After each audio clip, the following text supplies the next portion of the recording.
Get your SH MonsterArts figures at Big Bad Toy Store at the link in the description, along with your Haya and everything else.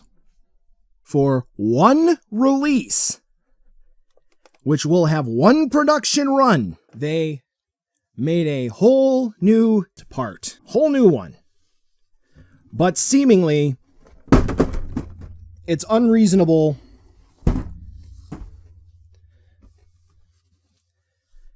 to ask for a new head at minimum. Kaiju, Turtles, Dragon Ball, and more. It's Steven Store Reviews.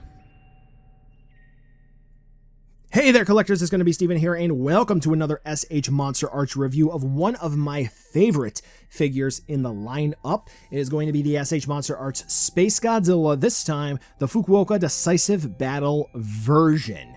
This is going to recreate when SpaceGodzilla throws down in the battle in Fukuoka with Godzilla and Moguera for the fate of the universe, because Space Godzilla. See what I said there? Yes. So now, an over decade-old figure is back in the line for a third time with a third different paint app. The first release is quite old. The second special color version release that we had was only available in the Japanese Premium Bandai website.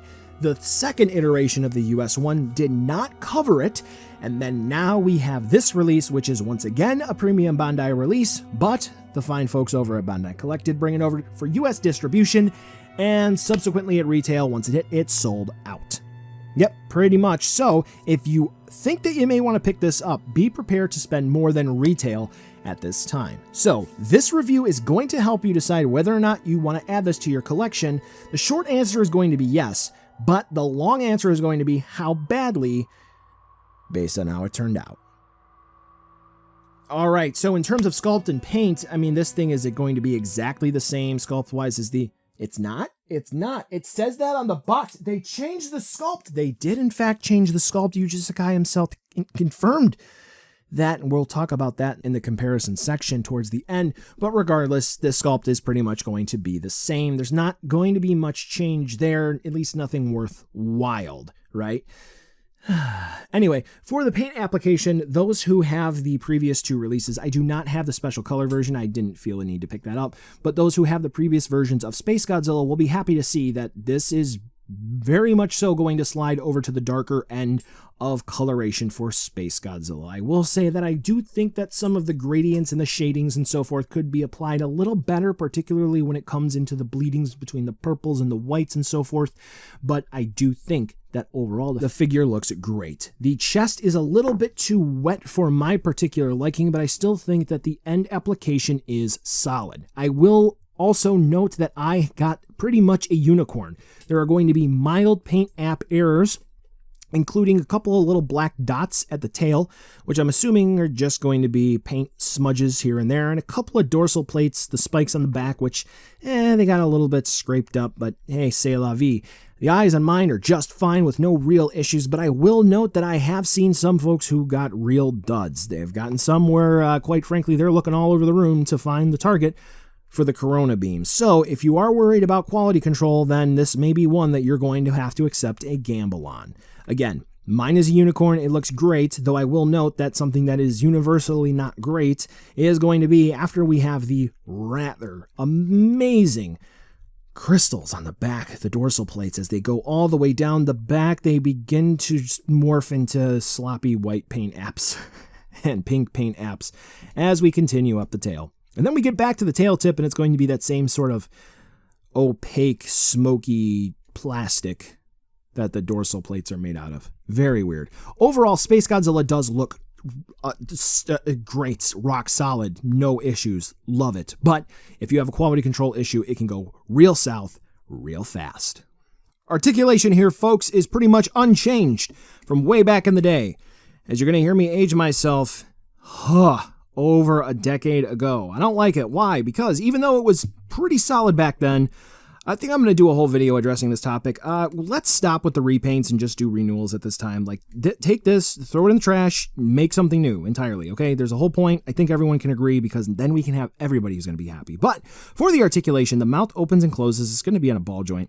Of course, you can make Godzilla go slack jaw and all that fun stuff. So if he gets hit with a boxing glove, you can actually pick up a few neat sets from Super Action Stuff. They make some cool boxing gloves, just as an aside. Gives me a good idea for a picture. Anyway, yeah, you can make his jaw go slack. I'm going to pop this off so you can see a bit. So the head plugs into the neck on a double axis barbell style joint. Yeah. And then this is going to be the death of me. And I know that I probably shouldn't do this because it's going to be a pain to get it back on. But it's actually just going to be like a very poor ball joint in the neck. And then it's going to be a socket. So it's kind of difficult to really get Space Godzilla into maybe left and right poses, depending on how you work everything. So let me get that back in. Oh, there we go. Okay. So you may notice that when Space Godzilla's head pops off, because chances are it will, it's mostly going to be due to the left and right movement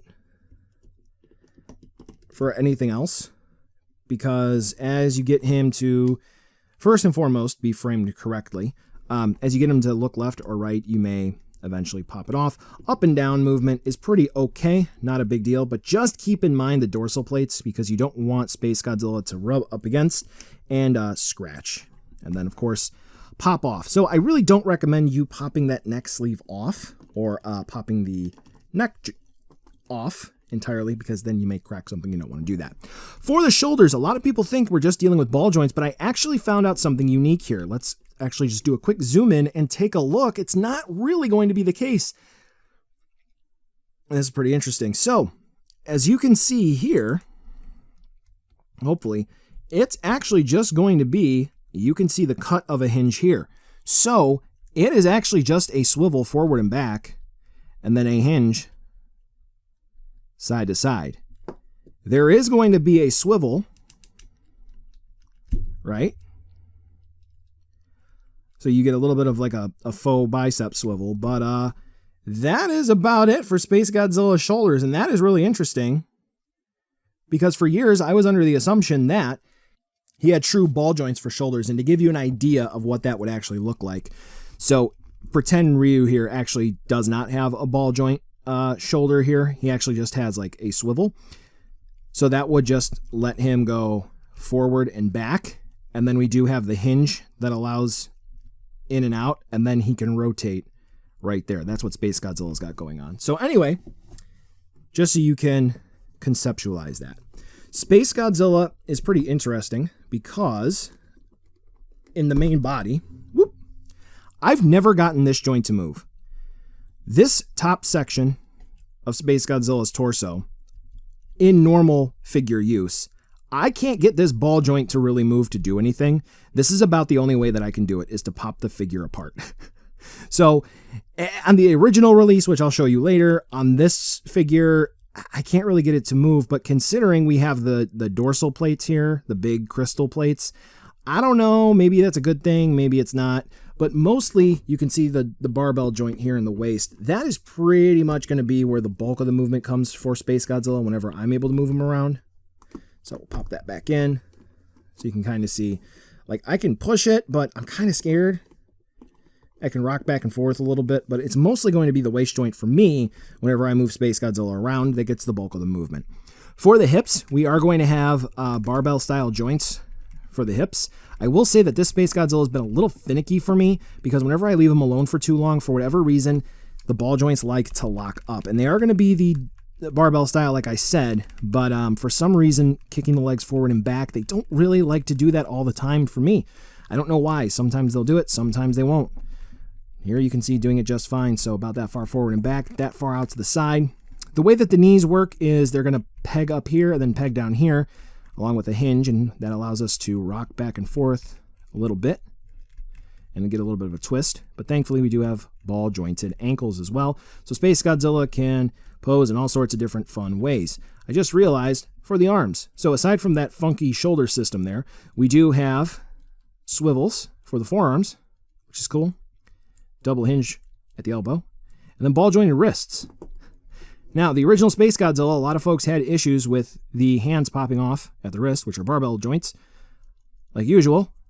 But not a problem here. This one didn't really like to move until I forced it to move, and then it did.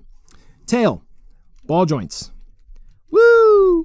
Okay, there we go. Nicely done. No real big issues. If this figure were redone today, then I think the range of movement would be better. But that's about all that we got. So there you go. The articulation, it's old. It's old as balls. Accessories. So, pretty simple, straightforward for what we have here. It's all going to be in your shoulders, right? So relax your shoulders. We have these blue energy effects. So if you did miss out on the special color version Space Godzilla and Little Godzilla set, congratulations. Now you have them. They're the same, but they're blue instead of green. These are pretty easy to mess up compared to the instructions and how they should go. Let me show you.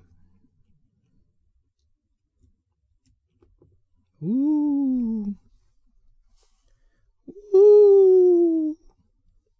I hope you were taking notes, kids. But no, actually, I really do hope that you were, because according to the instructions, that is actually the proper way to do it. That is correct. Yes, you do actually have a specific way you're supposed to do that, because there are bends in the electricity, the energy, and that is how it's supposed to sit on Space Godzilla. Now, I mean, does it really matter if you do it in a different way? Like if you do that? I mean, no, as long as it sits, but I guess that's the proper way. And I guess if you really wanted to do it proper, the way that you will be able to know is you have the little like ZS thing here, okay? That energy piece sits behind the crystal. So if you have it sitting behind the crystal, and then you have the tips of your letter pointing in, giggity, then you're doing it correctly. There's that. We'll throw pictures up of them, how they look, in just a second here as I readjust. Now, here's the big important one, the broken shoulder crystals, which this is why I think everyone's going to be picking up this figure. So, real easy to pop them off. Not at first, though, but just a little bit of wiggle. And bada boom, you reveal the peg. Oh, don't drop them. There are dedicated left and right spots. So, line it up. And then it just sits right in. And it's very cool. Looks like broken off rock candy. You don't really have to worry too much about forcing it. You don't have to put in a lot of energy to get the broken parts on. But you can mess it up like I just did. And you'll be good to go once you actually do it correctly. So here's Battle Damaged Space Godzilla. He's looking pretty cool, looking pretty fly. Here are going to be the pictures of the broken crystals, which again, looks like rock candy. I think it's pretty neat. I really do like this look to Space Godzilla overall. Now, since we're going back here is kind of how I like to display this Space Godzilla. I think he looks pretty neat this way. Is if we're going to go for, you know, the all-out effect for Space Godzilla, here's just how I'm going to do it, right? I think that's pretty neat, don't you think? You got the battle damage, and then you got the energy, and then if you're into the action figure photography game, you can actually take these, I suppose, and you can like hide them in a city to be like crystals poking out. Yeah, no Corona Beam, which I think is pretty dumb, considering this is meant to be like the final battle with everyone. But what do I know? You'll see more about that at the end of the video. But that's going to be about it for the accessories for Space Godzilla. Obviously, since this is going to be not the same mold as the original release, you do have the option to use the Corona Beam for this one if you have it. But beams, other energy effects like Tamashi Effect Lightning, I've got videos to help you out. There you go. Size comparison. This Space Godzilla is actually just a hair smaller than the original release. Don't know why. Think that may be in particularly the fault of the crystals making it appear that way. They are actually going to be different, and they're not as sharp as the original release either. This is technically future Steven talking about a segment past Steven recorded. So, buy now, skip, or wait for a deal. When it comes to the Sculpt and Paint, of course, Yuji Sakai does a great job at recreating SpaceGodzilla. Admittedly, a little bit of a tweak here or there, but it doesn't necessarily hurt the overall image of the kaiju. The paint application is rather solid, albeit a little bit wet on the torso, but we cannot deny that the dorsal plates, the crystal effect on SpaceGodzilla with the red integration looks wonderful. The articulation is antiquated. That's going to be a topic for another video, but at this point, stop with the repaints. Enough, do renewals. The accessories are fine. We really do like the battle damage crystal shoulders that are included, because that is something that folks wanted way back with the original release. And the energy effects for the shoulder crystals are great, but again, this is going to be when SpaceGodzilla is battling in the Fukuoka Decisive battle, so a Corona beam would have been great as well. Overall, this is not a bad package, but admittedly $150 at retail, US retail, let's keep that in mind for what I'm about to say. It's not that bad. I really do like it. I think the figure is great. Of course, SpaceGodzilla is one of my favorite SH MonsterArts of all time.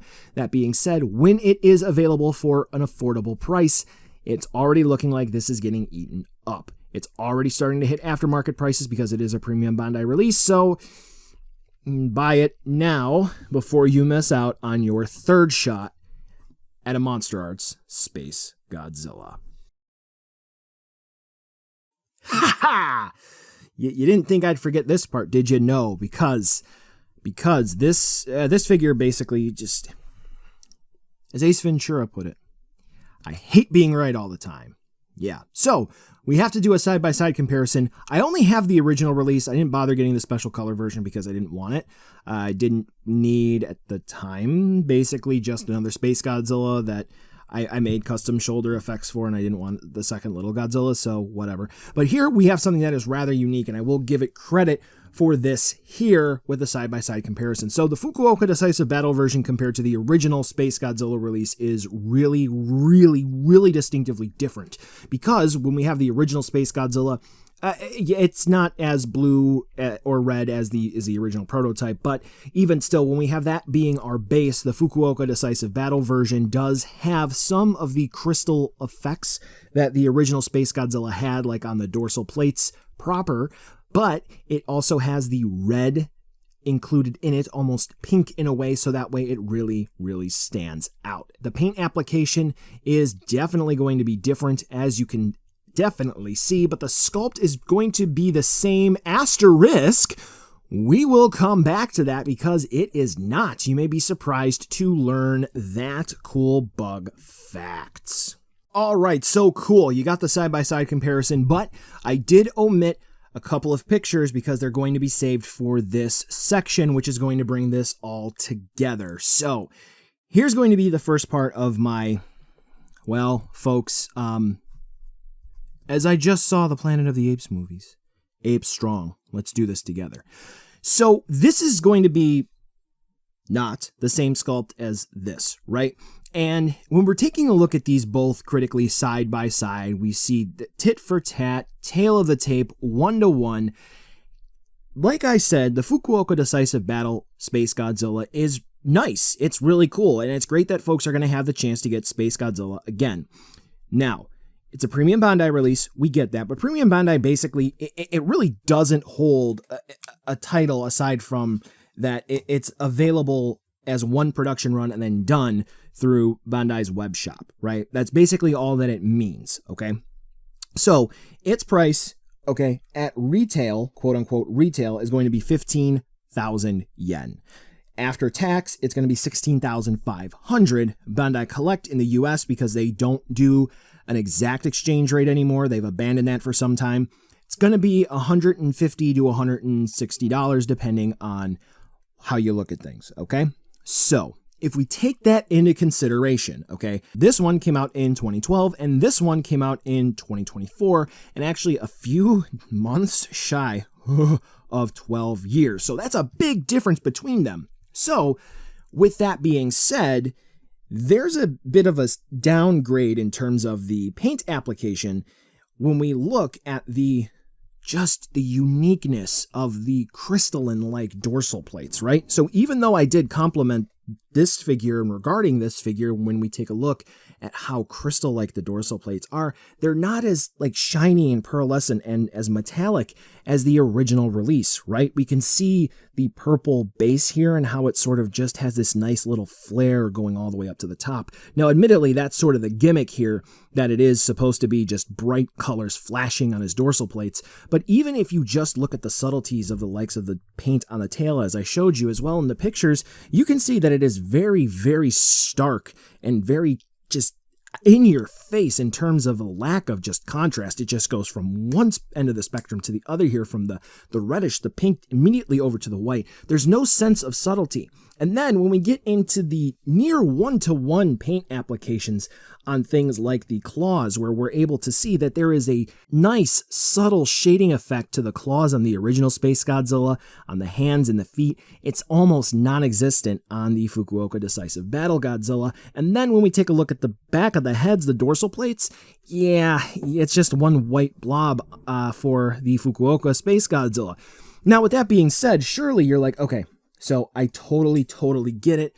It's going to be a decade and change difference. So clearly that means that the original SpaceGodzilla was something along the lines of maybe $120, maybe $100 at most. No. Back when the original SpaceGodzilla was released, before tax, it was about $85 US MSRP. So you're probably saying, oh, okay, that's where it came in. So it was 6,500 yen. The exchange rate back then was terrible, and that's how Bluefin did it. They did the exact exchange rate when it came out. So if we go by the raw price, this is nearly 10,000 yen more than that before tax. Now, oh, that's inflation, Steven. I'm not going to make the joke. Definitely, it's, nope, according to the inflation tool website that I'm using, literally, it is inflationtool.com. You can throw it. Yeah, the inflation rate change for today, it's going to be about 7,500 yen. So still about 10,000 more yen. And basically what we're looking at here is 10,000 more yen to integrate a shoulder swap out gimmick and a reuse of the shoulder effect parts. And you know what? From the consumer end, it doesn't really matter about the production end, because you can sit there for as long as you like, but if you still cut it, it's still going to plop in the toilet. The dorsal plates, they're about the equivalent niceness, wouldn't you say? These are a step down in quality. They could be done better, but still, I think you get the point that I'm trying to make. Basically, when we get down to the brass tacks of things, folks, I'm really inclined to think that we paid more for this figure and we got less paint apps. I would even say by the number, not even just in being as intricate as it could be compared to what we got then more than a decade ago. And that's pretty disappointing. Like, if you really look at this one right next to this one, you're going to notice that there are just so many things that are done just a little bit better here that just aren't quite done as nice here. Don't get me wrong. This is good. Mwah. Part 2. I'm going back to my Godzilla Kong the New Empire video. So, on the back of the box for some, not all, SH MonsterArts products, particularly the kaiju ones, the Toho kaiju, there is going to be a black bar, a black snippet. And I did show you the one for the Fukuoka SpaceGodzilla unboxing. I just translated it with my phone and I put it in the video. I didn't really read it just because, okay, I did it, who cares, whatever. But then I decided to actually read that, and something completely caught my eye. That, once again, it validates me. And again, I am going to advocate for you, Apes Together Strong. So, you would think that they would have just incorporated the gimmick to cut the crystal here, put it in a peg, do a swap out gimmick, bada bing, bada boom, done. No. So, SpaceGodzilla's chest here. See this part? This is all one mold. So this is all one new piece, okay? This is all, yeah, arm likes to fall off of my original. That is all one piece, okay? That is big. And keep in mind that premium Bandai releases one production run and that is it, done. They can repaint till their heart's content. That's not a problem, but one production run and done. So that means they will more than likely never reuse this SpaceGodzilla chest sculpt ever again. To which you're probably saying, well, it's the same. No, it's not. Here are going to be the side-by-side pictures. They redid the chest for the Fukuoka Decisive Battle SpaceGodzilla. They did. They did. There are parts that are near one-to-one, but then you look just slightly to the left or slightly to the right, or you look at the base of the crystals, or you look at the little blue SpaceGodzilla-like bits that are on the crystal, and they had to go back and change it because of how they did the swap-out gimmick. So, for one release, which will have one production run, they made a whole new chest part. Whole new one. But seemingly, it's unreasonable